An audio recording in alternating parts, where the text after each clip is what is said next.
Well, Ford Motor, once considered a clunker on Wall Street, is now one of the hottest stocks so far this year. Buying by Wall Street's so-called smart money has made the stock one of the market's top performers this year. So is the smart money right this time to bet on Ford on the road to rich profits? Or is Ford headed for a crack-up? Our Greg Miles covers the company and is here. Greg, who's doing the buying?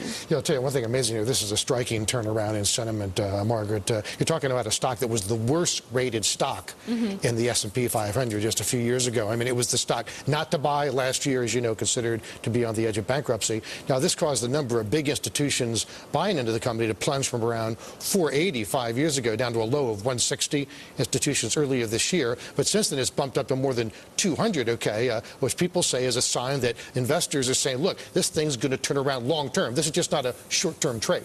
Is that just them gaining market share from the problems at General Motors and Chrysler? Yes, it's one of the factors that really is driving a lot of these people to buy the stock. Get this, you've got in the second quarter more than 90 of the top 100 investors, in Ford, loaded up on the company, and also in a big way. That includes State Street, Goldman, Lord Abbott, Fidelity. Fidelity upped its stake by 245%. Then you've got 20 new buyers, in the top 100. That includes Vinnick Asset, Pioneer, Wells Capital, Janus. Janus, for example, now owns a stock in Ford worth more than $400 million. I'd say that's a pretty big exposure.